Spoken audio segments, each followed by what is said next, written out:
Çetin Güres, sen nasıl bakıyorsun? Yani neden nedenlerini konuşmak, meselenin nedenlerini ortaya çıkış, nedeni konuşmak, sonuçlarını konuşmaktan daha önemlidir, daha stratejik bir meseledir. Şimdi tekrar herkese iyi akşamlar diliyorum. Cahit Mervan, Cahit Kırkazak, tüm izleyenlere de iyi akşamlar. Cahit Mervan, biliyorsunuz ben önce hani bu tür soruları bir göğsümde yumuşatıp ya da birazcık topu şöyle hani çevirip ondan sonra cevap veriyorum. Bu soruyu da biraz öyle yapmak istiyorum izninle. O da şu, şimdi Kürt meselesini yani hükümet ya da iktidar tarafı neden konuşmuyor diye bir soru yönelttin. Yani soruyu birazcık böyle kendimize doğru çevirirsek, şimdi Kürt meselesini biz konuşuyor muyuz sorusuyla bir başlayayım.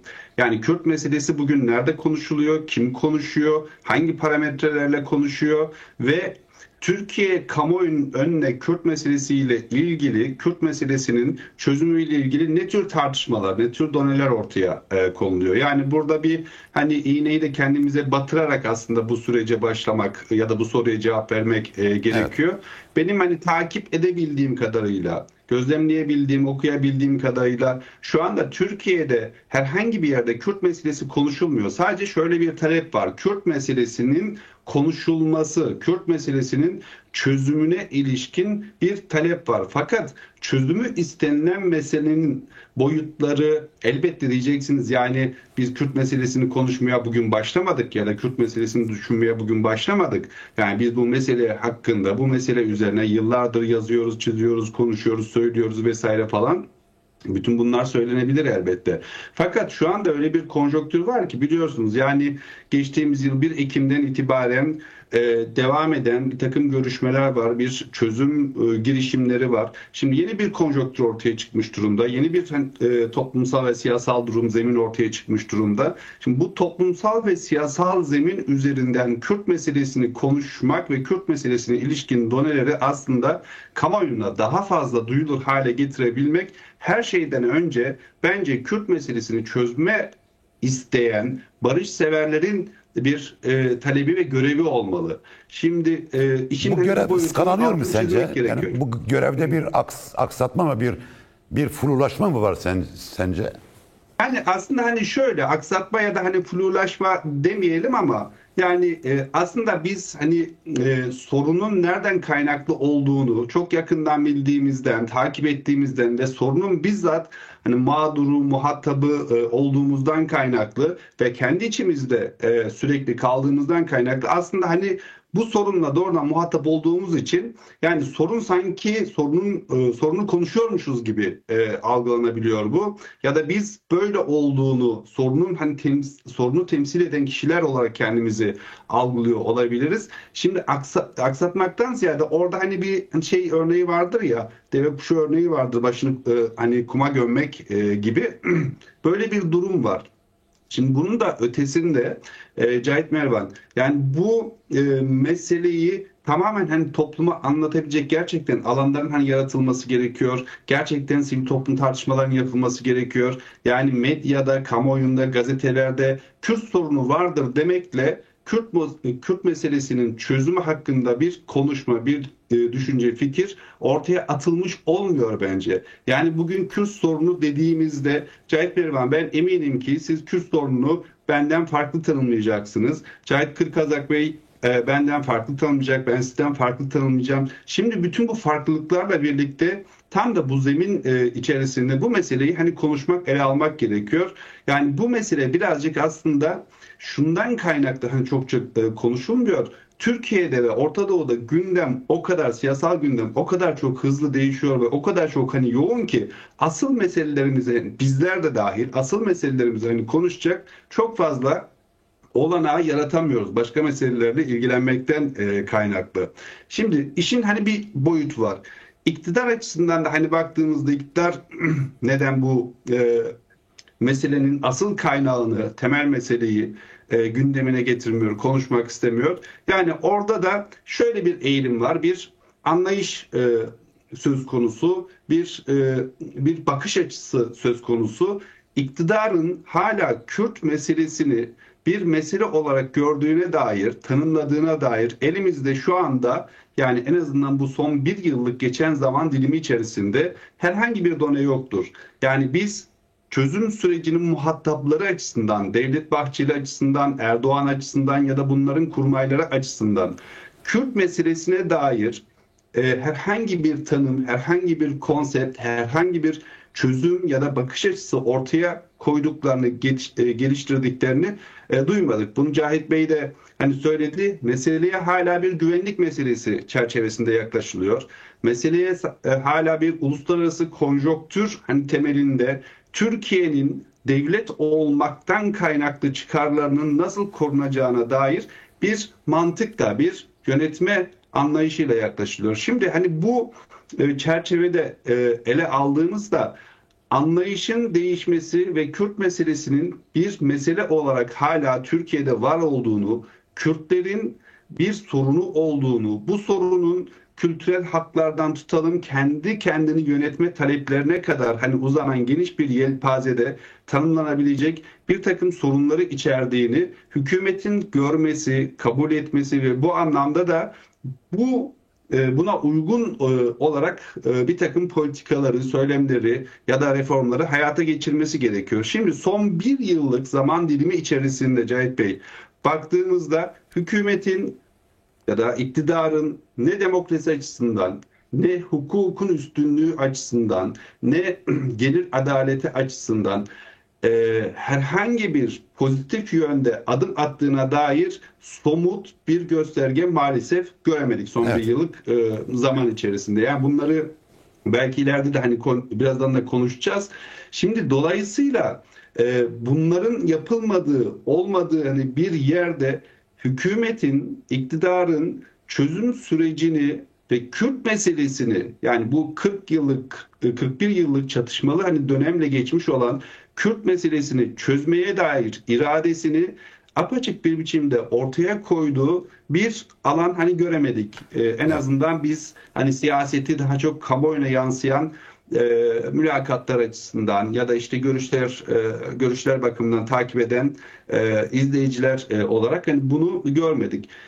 Çünkü hatırlarsanız bir de yani sürecin ilk başladığı dönemlerde rahmetli Sırrı Süreyya'nın da hani bir ayrımı olmuştu. Demişti ki yani biz önce çatışmayı bitireceğiz. Bir pozitif barış ve negatif barış ayrımı yapmıştı. Negatif barıştan bahsetmişti. Yani pozitif barış aşamasına geçilmediğinden bahsetmişti. Öncelikli olarak hani silahların ya da şiddetin nasıl devre dışı bırakılacağına dair süreci konuşuyoruz ya da süreci örgütlüyoruz yani demişti. Bu süreç başarıyla bittikten sonra asıl meseleye, pozitif barışı konuşmaya, yani Kürt meselesini, asıl meseleyi çözmeye dönük bir takım adımların atılacağını ya da bu meseleyi konuşmaya başlayacağımıza dair işaret fişekleri çakmıştı. Evet. Yani bu geçen bir yıllık zaman dilimi içerisinde iyi ya da kötü bir biçimde negatif barış sağlanmış durumda. Bir ateşkes durumu var. PKK kendisini feshedeceğini ilan etti, silahları yaktı. Yani bir yıllık bir zaman dilimi içerisinde çatışmasızlık sağlanmış durumda. Şimdi buna hani denk düşecek bir biçimde bir takım doneler ortaya henüz çıkmış değil. Değil. Yani mecliste bir komisyon kuruldu. Bu komisyonda görev süresi bitmek üzere. Belki yani önümüzdeki haftalarda ya da aylarda bu yönde bir takım şeyleri gözlemleyebileceğiz ama bunu da birazdan konuşuruz zaten. Evet. Şimdi Sayın Çetin Güler, acaba devlet ve iktidar yani bir ajandası var, fakat bu ajanda acaba barış ve çözüm için değil de tıpkı 2013-2015 sürecinde olduğu gibi zamana yayma, çürütme ve daha sonra çökertmeyi mi hedefliyor? Yani burada bir B planını mı uyguluyorlar acaba? Cahit Mervan, sen yani soruyu sorarken gerçekten ben de aklımda o vardı. Yani tam isabetli bir soru oldu. Çünkü şöyle hani bu tür süreçlerde, yani çatışma çözüm süreçlerinde biz dünyadaki örneklere değil sadece kendi örneğimize hani bile baksak hani nasıl geçtiğini ve sonunda neler olduğunu iyi ya da kötü gördük.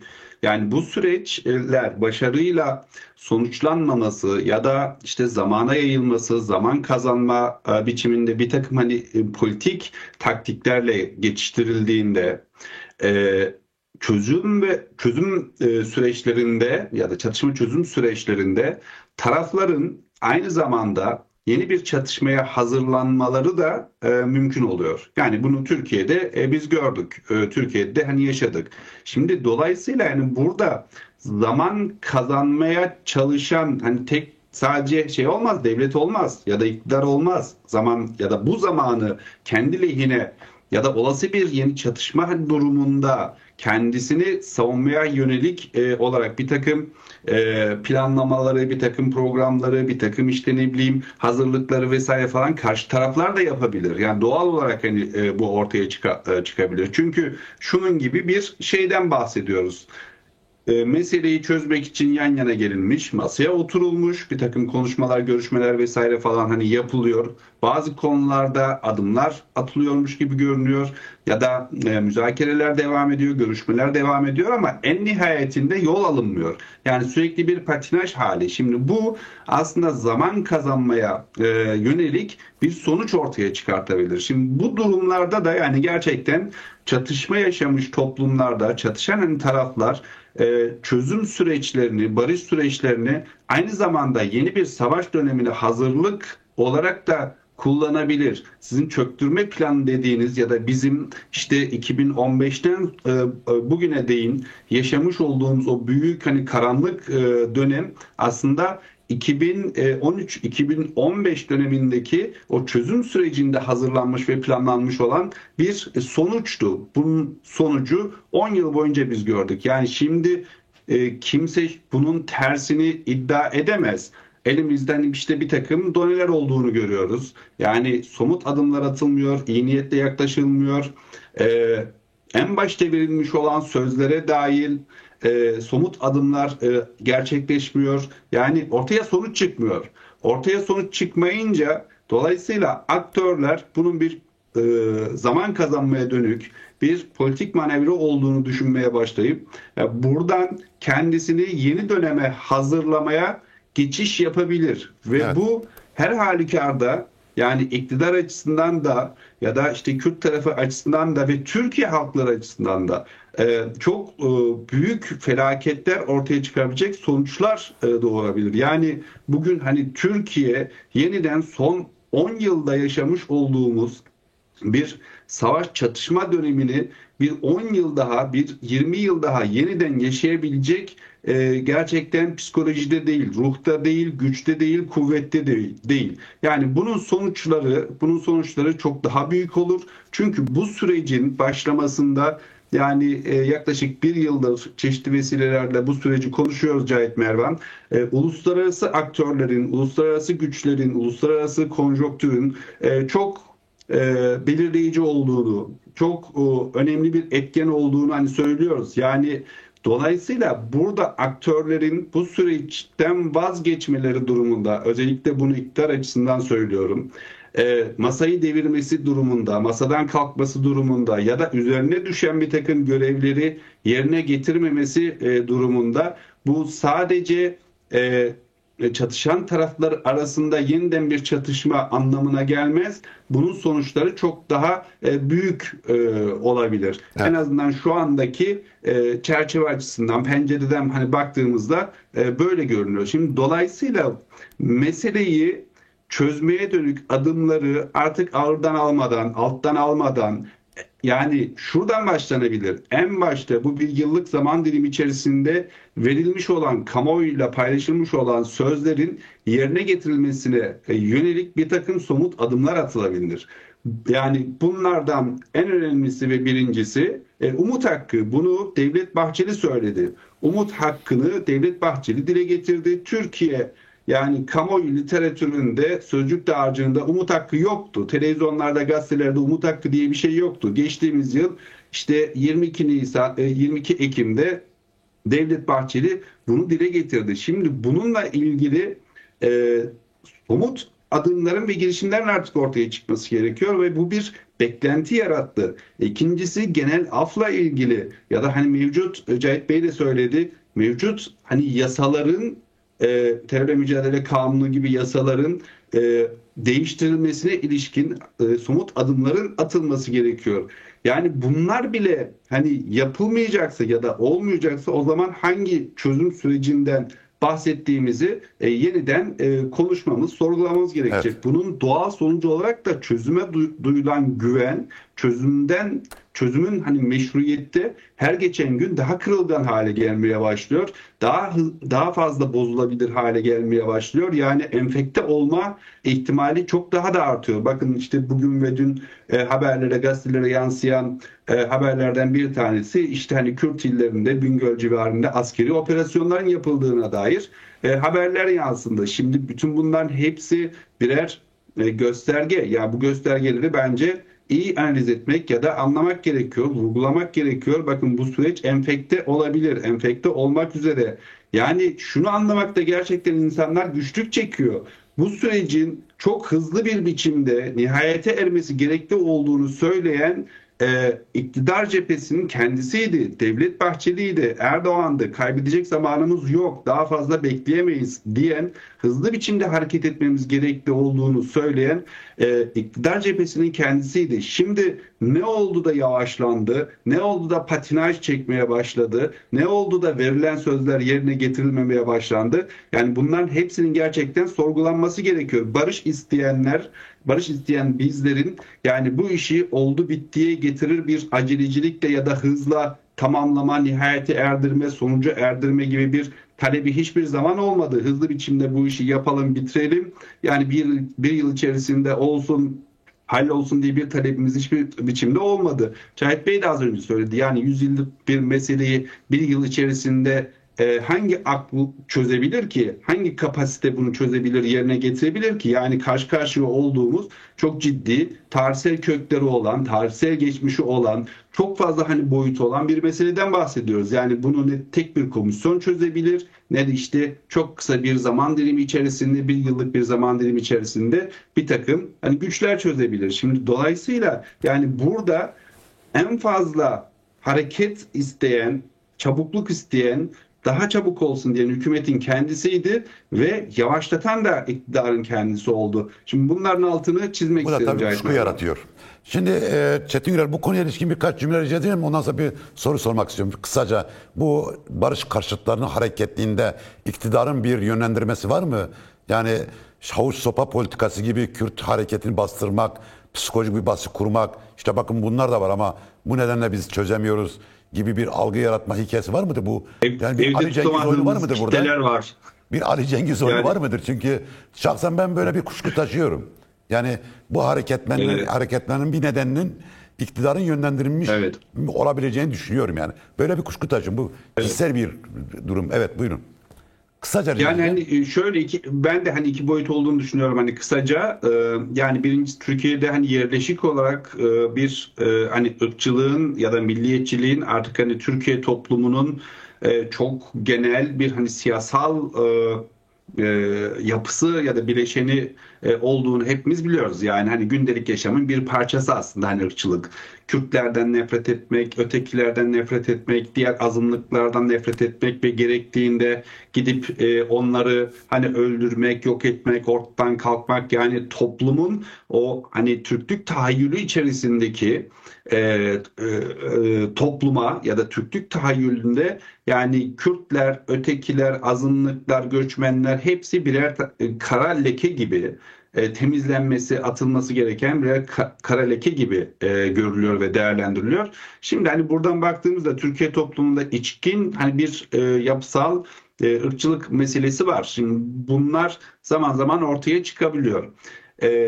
İkinci bir boyutu da yani organize edilmiş, harekete geçirilmiş olan ırkçılık biçimleri. Yani son bir yıllık zaman dilimi içerisinde hani baktığımızda çok ciddi bir biçimde bu sürece hani yönelik bir hani saldırı biçiminde, ortadan kaldırmaya yönelik tehditler biçiminde, büyük halk kitlelerinin desteğine hani dönüşmüş, sosyal medya dışında sokaklara taşmış hani bir tepkiden söz etmek gerekmiyor. Onun da gerekçesi şu Cahit Bey, yani Türkiye toplumu aynı zamanda itaatkar bir toplum. Lideri ne derse onu yapan bir toplum. MHP orada kendi kitlesini sokağa çıkın dediğinde sokağa çıkartır, sokağa çıkmayın dediğinde sokağa çıkartmaz. Aynı biçimde hani Erdoğan da öyle. Düşün, yani hepimiz gördük televizyonlarda, orada burada. Yani reis bize müsaade et gidelim diyen ve hazırda bekleyen, bu daha önce de işte %50'yi evde hani zor tutuyoruz gibi söylemlerle de ortaya çıkmıştı. Şimdi dolayısıyla sokağa hani taşmış ve saldırı biçiminde, linç biçimine hani dönüşmüş bir hani tepki henüz ortaya çıkmış değil. Bu da şunu gösteriyor. Tarihsel bir blok olarak hareket ediyor Evet. iktidarın kendisi.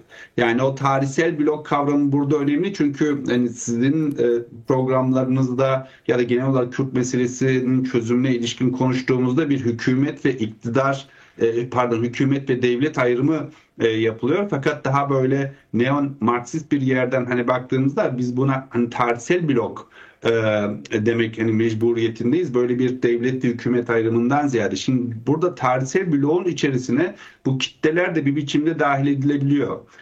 Yani sermayesi, medyası, hükümeti, siyasi partileri ve sokağıyla birlikte yani bu meseleye hani bir yaklaşım sergileniyor. Ama sizin yani bu kaygıyı taşıyor olmanız yani şey değil, yersiz değil. Bu her an her zaman olabilir. Yani Türkiye'de mutlaka o soru işaretini bulundurmak gerekiyor. Söz sizdeyken şunu da sorayım, oradan sonra Cahit Kırkaz'a geçeyim. Şimdi tabii yarın CHP'ye ilişkin bir mahkeme var. Ankara'da açılmış bir mahkeme. Bu mutlak bultan kararı çıkma ihtimali de var, çıkmama ihtimali de var. Şimdi benim sorum şu: bu tehdit, CHP'deki mutlak bultan tehdidi, eğer mutlak bultan kararı çıkarsa, yani CHP yönetimi görevden alınır, yerine Kılıçdaroğlu getirilirse, bu Türkiye'de bu süreci nasıl etkiler, nasıl bir kriz yaratır? Çünkü CHP masada kaldı her şeye rağmen. Komisyonda yer aldı. İçten ve dışarıdan gelen baskıya rağmen Özgür Özel hayır kalkmayacağız, masada olacağız dedi.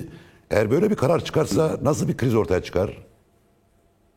Ee, Yani hiçbir kriz de ortaya çıkmayabilir Cahit Mervan bunun sonunda. Çünkü hani Türkiye benzer biçimde o kadar çok badireler atlattı ki Türkiye siyasal hayatı.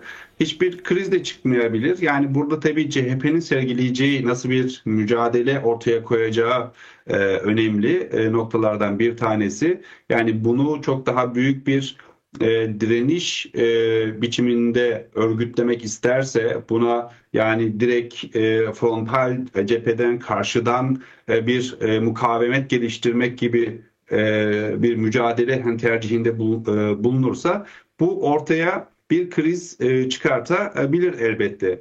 Yani burada tabii CHP'nin çözüm sürecine olan desteğinden vazgeçmesi ya da bunu işte hani bunu bir pazarlık konusu haline getirmesi CHP'nin kendi istikbali açısından da hani çok akıllı bir yatırım değil bence. Yani CHP iktidara karşı mücadelesini devam ettirecekse, bunu hani Kürtleri karşısına alarak ya da Kürtler çözüm meselesini de masaya getirerek, bir pazarlık meselesi haline getirerek yani yaparsa, bence orada istediği sonuçları elde etmez. Yani burası kesin. Zaten mevcut CHP yönetimi de bunu çok net bir biçimde gördüğünden dolayı şu ana kadarki yemiş olduğu tüm hani darbelerde çözüm meselesine ilişkin, Kürt meselesine ilişkin tutumu, duruşu, yani bence politik kazançlar açısından, politik duruş açısından da, yani politik etik açısından da ve bir siyasi partinin elde edeceği kazançlar açısından da hani doğru bir yerdeydi. Bence hani bunu devam Evet. ettirmek durumundalar, çünkü sonucunu gördüler. Yani burada hani bir noktanın altını çizmek gerekiyor.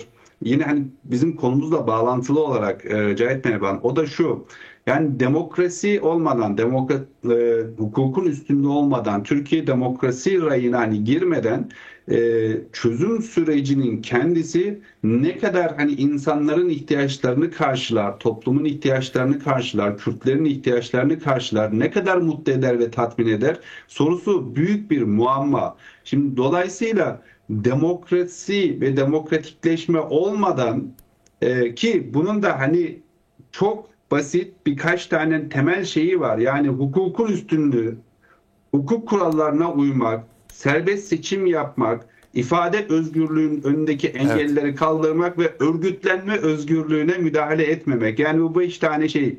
Bunlara riayet edildiği zaman Türkiye bir biçimde demokrasi rayına hani girmiş olacak. Hani bunu şunun için söylüyorum. İzleyiciler lütfen yanlış anlamasın. Demokrasi budur ya da demokrasinin tanımı budur anlamında söylemiyorum. Ama hani bunlar hani liberal demokrasilerin olmazsa olmaz kriterlerinden bir tanesi. Şimdi Türkiye'de bunların hiçbiri işlemiyor. Evet. Bunların hiçbiri yok.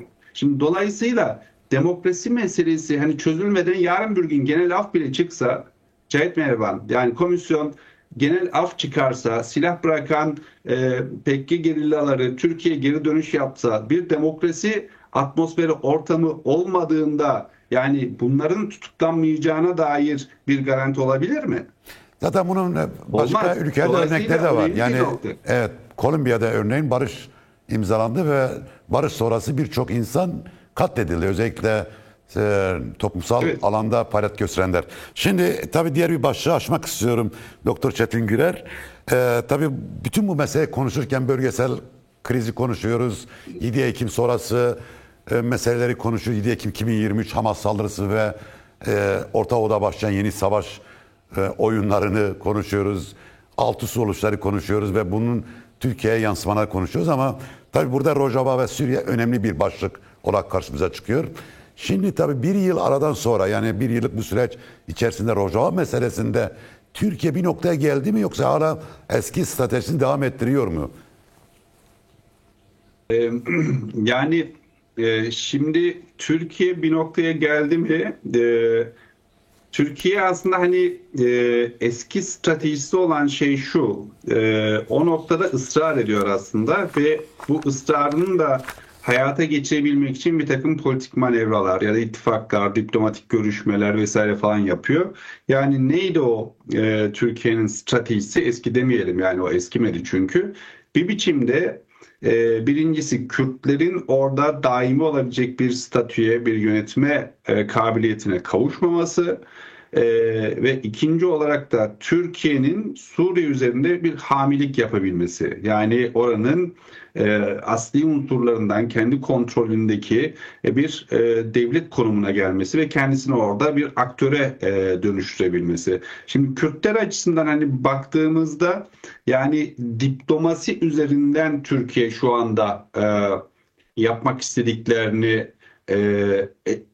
hayata geçirmeye çalışıyor ya da ele geçirmeye çalışıyor. Nedir onlar? İşte Trump'la görüşmeleri, İsrail'le yapılan görüşmeler, sürekli Suriye ile yapılan hani gidiş gelişler, yani bir biçimde Rojava yönetimiyle yapılan görüşmeler ya da tırnak içerisinde pazarlıklar, her neyse. Ya bir biçimde orada da bir şey yakalanmış durumda. Bir görüşme trafiği ve diplomasi trafiği yakalanmış durumda. Fakat bu şu anlama gelmiyor. Yani Türkiye kendi Suriye tasavvurundan, düşüncesinden nasıl bir Türkiye, nasıl bir Suriye istediğinden vazgeçti anlamına gelmiyor. Yani Türkiye oraya bir biçimde üniter, merkeziyetçi bir devlet anlayışını yerleştirmek, kuvvetli bir devleti, merkezi bir devleti buraya yerleştirmek gibi bir anlayıştan hareket ediyor ve bu devletin de aparatlarının kendisine tabi bir biçimde Suriye'yi yönetmesi gerekli olduğunu istiyor ve talep ediyor ve oyunu da bunun üzerinden aslında kurmaya çalışıyor. Oysa ki Rojava açısından yani ve Suriye açısından, Suriye gibi, yani Suriye'de hani Türkiye gibi çok etnili, çok dilli, çok inançlı coğrafyalardan hani bir tanesidir. Yani toplumların ve coğrafyaların bu kadar çoğulcu olduğu, bu kadar birbirlerinden hani farklı dillere, inançlara, kültürlere sahip olduğu yerlerde o toplumu, o devleti bir arada tutabilmenin en makul yöntemlerinden hani, bir tanesi ya da şu ana kadar Orta Doğu'da denenmemiş olanlardan bir tanesi tam da işte Kürt siyasetinin önerdiği konfederalizm yaklaşımı, demokratik konfederalizm yaklaşımı. Yani orada hani biraz böyle şeylerin, farklılıkların kendi farklı kimliklerini de koruyarak üst bir çatı altında birlikte yönetebilme kabiliyetini, mekanizmalarını, efendime söyleyeyim, yapılarını ortaya çıkartabilecekleri bir siyasal düzenden ve düzlemden aslında bahsediyoruz. Şimdi bu olursa bunun yani ne Türkiye ne Suriye ya da başka bir coğrafyaya orada herhangi bir zarar olabilmez. Çünkü bakın konuşmamızın başında Cahit Bey de hani dile getirdi. Yani kime ne zararı olabilir? Farklı dillerde konuşmaların, farklı inançlara sahip olan insanların kendi kültürlerini dile getirmesinin, icra etmesinin kime ne zararı olabilir? Önemli olan yani bu kimliklere, bu kültürlere, bu inançlara kendi varlıklarını devam ettirebilecekleri alanları yaratabilmek. Bunu Suriye Kürtleri tüm Suriye için zaten öneriyor ve Suriye açısından merkeziyetçi bir devletin gerçekten sonuç alıcı olmayacağını ya da sorunları çözmeyeceğine ilişkin perspektiflerini net bir biçimde ortaya koyuyor ve anlatıyor. Şimdi dolayısıyla burada denenmemiş olan şeyleri denemenin, birlikte yaşamayı mümkün kılabilecek, yani farklılıkların, farklı renklerin barış içerisinde bir hani çoğulluk içerisinde birbirleriyle hani yaşayabilmesinin imkan ve olanaklarını yaratabilecek bir siyasal hani anlayışı, bir siyasal sistemi, bir siyasal kültürü oraya hani yerleştirmek gerekiyor. Orada Alevileri katlederek, Dürzileri katlederek, kadınları katlederek, efendime söyleyeyim farklı tüm inançtan insanları orada hani yok ederek, ortadan kaldırarak bir gelecek kurulamaz. Şimdi dolayısıyla Türkiye'nin Suriye hani politikasında da burada bir manevra değişikliği yapması gerekiyor. Bir bakış açısı değiştirmesi gerekiyor. Yani şu ana kadar Türkiye'de uygulamış olduğu politikaların, Kürtlere yönelik politikaların iflasından hareket ederek bunun Türkiye'de de Suriye'de de uygulanamayacağını, başarılı olamayacağını bilmesi, görmesi ve buna uygun olarak da oradaki partnerlerini doğru seçmesi ve tercih etmesi gerekiyor ki bunlardan bir tanesi de Suriye Kürtleri, yani Suriye Kürtlerini, Rojava Kürtlerini karşına alarak, düşman addederek ya da kendi devletin bütünlüğüne bir tehdit algısı olarak görmeye hani devam ederek orada bir istikrarı ve düzeni oturtabilmek ve oluşturabilmek çok mümkün görünmüyor. Fakat şu anda uluslararası güçlerin de devrede olmasıyla yani aktif bir çatışma durumu yok. Şu anda diplomasi dönemindeyiz. O diplomasi işliyor gibi görünüyor. Fakat kim ne kadar sonuç alacak, hangi isteklerini gerçekleştirecek, yani bunu zaman içerisinde göreceğiz.